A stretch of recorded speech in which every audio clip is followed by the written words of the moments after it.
caríssimos católicos apostólicos romanos, filhos da única igreja fundada por Jesus Cristo, que é a Igreja Católica Apostólica Romana. São Mateus 16:18. Tu és Pedro, e sobre esta pedra edificarei a minha igreja, e as portas do inferno nunca prevalecerão contra ela. São Mateus 16:18. Devemos conhecer, amar e servir a Jesus Cristo, Deus bendito e nosso Salvador. O Senhor veio para nos salvar, para nos libertar das garras do demônio. E milhões de católicos vivem com as costas voltadas para ele. Servem o mundo, o demônio e a carne e desprezam abertamente a Jesus Cristo. Tremenda ingratidão. Milhões de católicos têm tempo para tudo, menos para Jesus Cristo. É preciso abrir o coração para Jesus Cristo, trabalhar para a sua glória, servi-lo com amor, alegria e generosidade, evitar tudo aquilo que lhe desagrada. Devemos falar de Jesus em todos os ambientes, também nos ambientes que o odeiam. Jesus merece todo o nosso amor. É muito perigoso ser amado por Jesus, Deus bendito, e não amá-lo. Jesus é Deus, não é uma criatura. Hoje, infelizmente, muitos falam de Jesus somente da boca para fora e caminham na escuridão do pecado e dos vícios. Devemos imitar a Jesus Cristo. Ele é o modelo perfeito, sem defeito, para aquele que deseja ser santo e se salvar. Estimado católico, vamos refletir sobre Jesus Cristo, o prometido.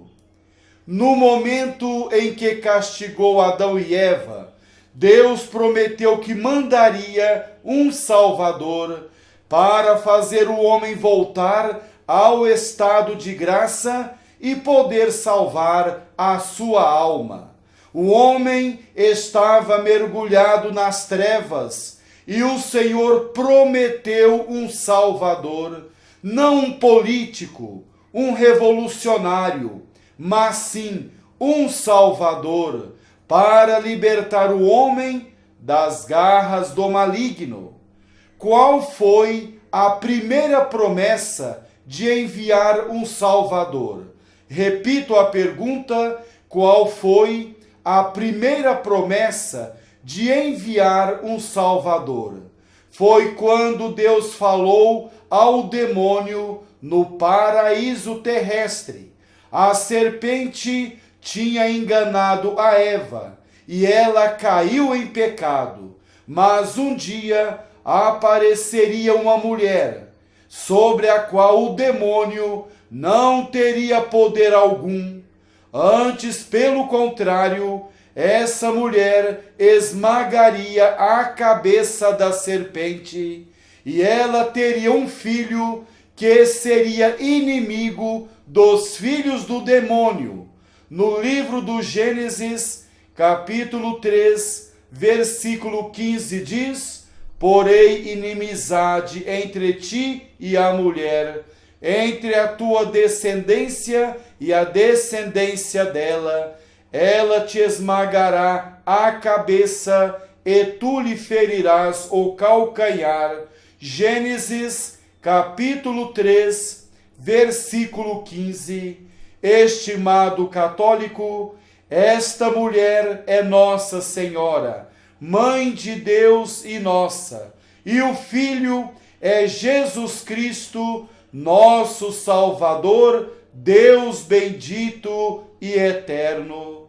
Antes de sua vinda à terra, Jesus Cristo era muito desejado pelos antigos patriarcas e por todos os povos. Agora ele deve ser mais ainda o nosso único desejo, o nosso único amor, pois sabemos que ele veio até nós, sabemos o que ele fez e padeceu por nós, até morrer na cruz por nosso amor. Jesus veio para salvar os homens, mas muitos voltaram as costas para ele, não aceitaram ele como Salvador. No Evangelho de São João, capítulo 1, versículo 11 diz: veio para o que era seu e os seus não o receberam. João 1:11. Milhões de católicos vivem com o coração fechado, vivem com o coração lacrado para o Salvador, com o coração indiferente, frio e apático para com Jesus Cristo, Deus bendito e eterno. Terrível ingratidão. Antes da vinda do Salvador, o Deus verdadeiro não era conhecido nem adorado, somente num canto da terra. Estimado católico, o que mais era adorado na terra antes da vinda do Salvador? Repito a pergunta: o que mais era adorado na terra antes da vinda do Salvador? Por toda a terra reinava a idolatria, de sorte que eram adorados como deuses os demônios, os animais e as pedras. O Salvador demorou muito a vir. Deus lembrava de vez em quando sua promessa para animar os homens. Renovava a promessa aos patriarcas.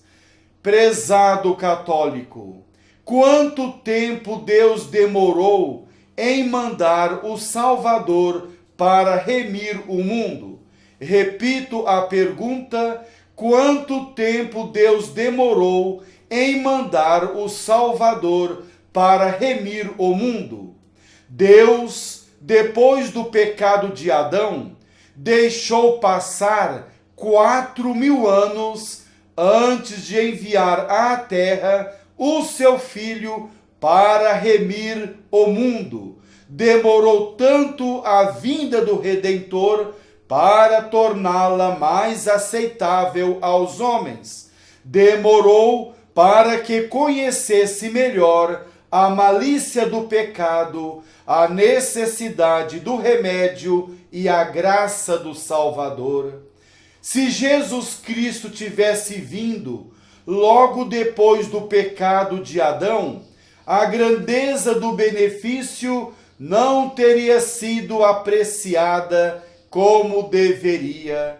Se Deus não tivesse nos dado um Salvador, não poderíamos ir para o céu. Repito, se Deus não tivesse nos dado um Salvador, não poderíamos ir para o céu. Se não fosse a bondade de Deus, se não fosse a bondade do nosso Criador, dando-nos um Salvador, nós nunca poderíamos ir para o céu. Deus quer a nossa salvação. Devemos fazer tudo para nos salvar. Devemos usar todos os meios para salvar a nossa alma espiritual e imortal. Caríssimo católico, tiveram os homens alguma notícia de Jesus Cristo antes da sua vinda? Sim, os homens tiveram notícias de Jesus Cristo antes da sua vinda pela promessa do Messias, que Deus fez aos nossos progenitores, Adão e Eva. Promessa renovada aos patriarcas pelas profecias e figuras que o designaram. por onde sabemos que Jesus Cristo é verdadeiramente o Messias e o Redentor prometido. São Pio X ensina no Catecismo Maior, número 77. Ele diz: sabemos porque nele se cumpriu, primeiro, tudo o que anunciaram os profetas. Segundo, tudo o que representavam as figuras do Antigo Testamento. Ensina São Pio X, Catecismo Maior, número 77. Estimado católico, o que diziam as profecias a respeito do Redentor?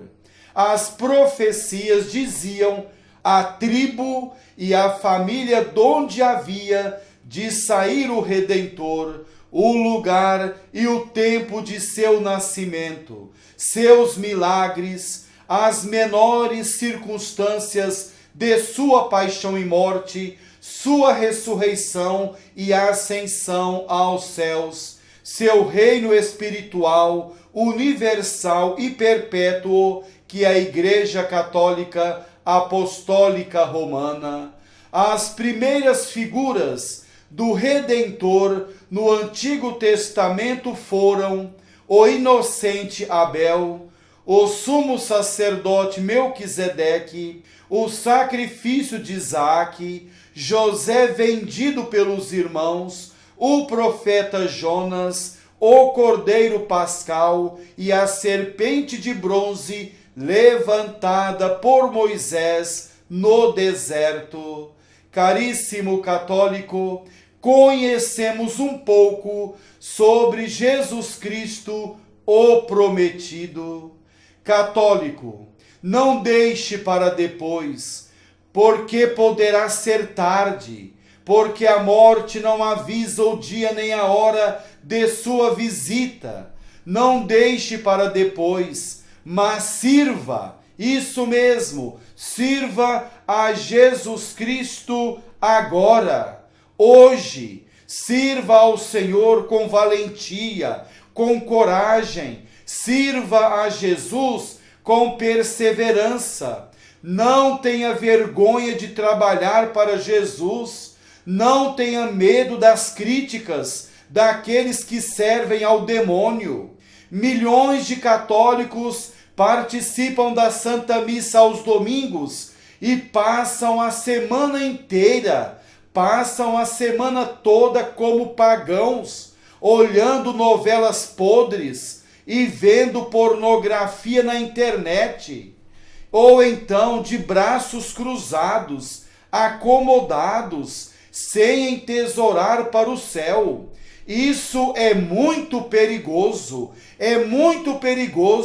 receber o corpo de Jesus aos domingos e viver de braços cruzados.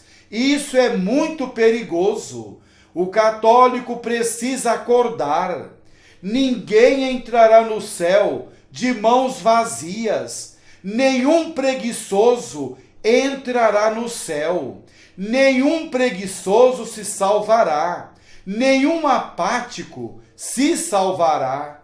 O católico precisa acordar.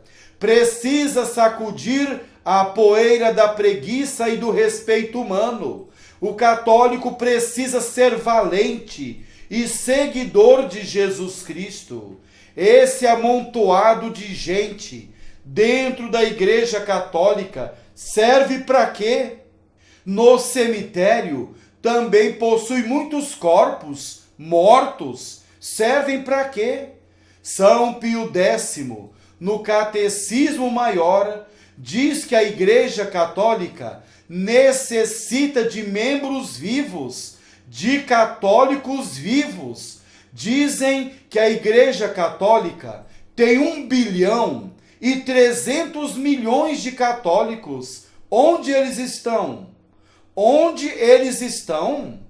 Dizem que a Igreja Católica possui 1.300.000.000 de católicos. Onde eles estão? Na praia? Nos botecos? No carnaval? nos prostíbulos, nos forrós, nas bebedeiras, diante da televisão, vendo novelas?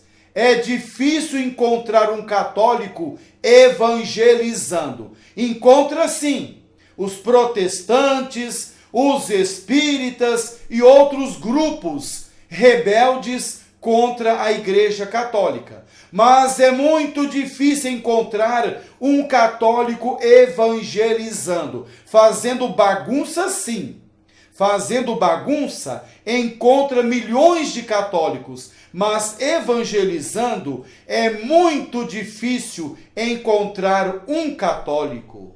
O católico não pode ser uma figueira estéril, uma lâmpada queimada, um sal insosso, sem sabor. O católico deve ser um autêntico seguidor de Jesus Cristo, como está na primeira carta de São João, capítulo 2, versículo 6. Aquele que diz que permanece nele, em Jesus, deve também andar como ele, como Jesus andou. Repito, na primeira carta de São João 2, 6 diz: aquele que diz que permanece nele, isto é, que permanece unido a Jesus, deve também andar como ele, como Jesus andou. Estimado católico, o Papa Francisco disse que dentro da Igreja Católica existe muita fofoca, muita inveja, um querendo derrubar o outro, querendo destruir o próximo. Isso acontece até entre bispos e padres. É uma vergonha, mas existe também entre bispos e padres. Jesus quer que sejamos santos, grandes santos, não fofoqueiros e caluniadores. Ao invés de usar a língua para derrubar o próximo, vamos usá-la para evangelizar.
in principio